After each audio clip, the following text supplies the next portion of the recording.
In this lesson, we will learn the following topics. First, we will learn irrational numbers. Second, we will learn real numbers and their decimal expansions, operations of real numbers, laws of exponents for real numbers, and at the end, we will do a summary. So, first, irrational numbers. In mathematics, the irrational numbers are all the numbers that are not rational numbers. That is, irrational numbers can be expressed in the form of ratio of two numbers. For example, rational numbers can be expressed as p by q form, but irrational numbers can be expressed like that.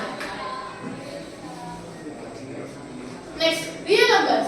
Real numbers are simply the combination of rational and irrational numbers.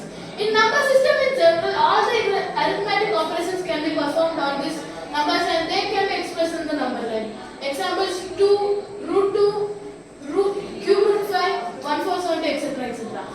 So real numbers, these are the real numbers and we have studied it before. So this is a combination of rational number and irrational numbers. Different types of decimal expansion. So when we divide two numbers, there can be different types of decimal expansions, like terminating and like, for example, terminating decimal. When we divide 3 by 4, we will get 0.75, which is a terminating decimal. And if it is a terminating decimal, it is a rational number. And next, non-terminating. There are two types of non-terminating decimals: non-terminating and repeating. So in these numbers, the number will repeat like this. For example, 3 by 6 is not a repeating number, and 3 by 7 is a repeating number. And non-repeating numbers are rational, and that's another thing. Non-terminating, non-recurring. So non-terminating, non-recurring are irrational numbers, and thus can be represented in the form of p by q. For example, pi and surds and etc. etc.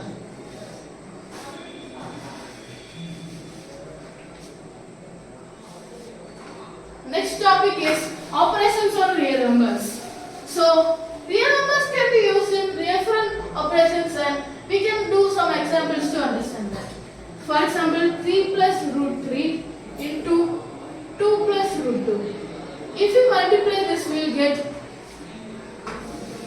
3 into root 2 plus root 2 and plus root 3 into 2 plus root 2, which equals to 6 plus 3 root 2 plus 2 root 3 plus root 6. So this is one of the example. We can do another example like this.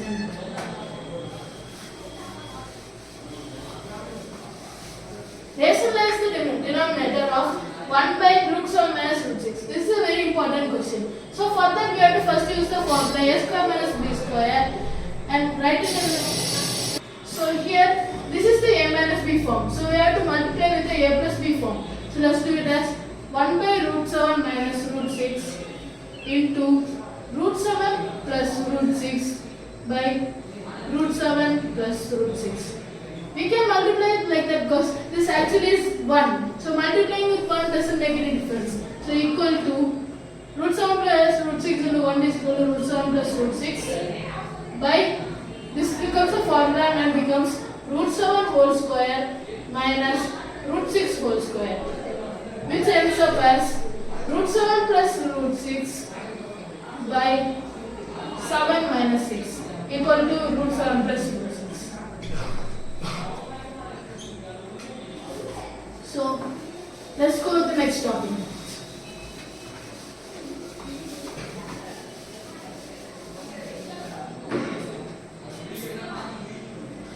So laws of exponents of real numbers. Real numbers has a different laws of exponents. There are 7 exponents. First is products of powers rule.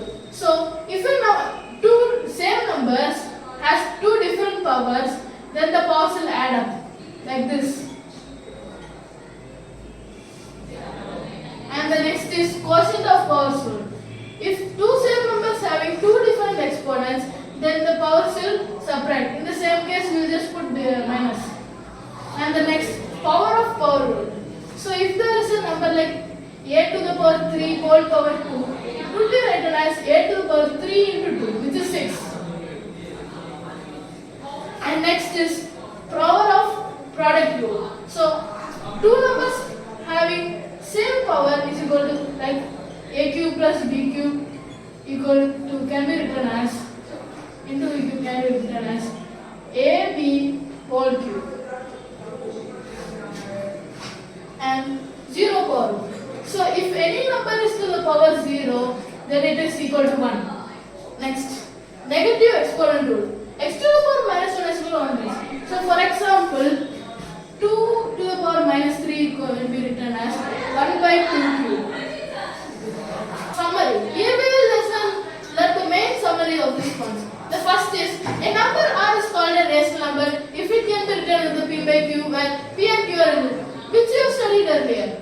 And a number is called an irrational number if it cannot be written in the form p by q, where p and q are integers and q is equal to 0. And third is, all the rational numbers and irrational numbers make up the collection of real numbers. These are the main 3 points of the lesson, and thank you.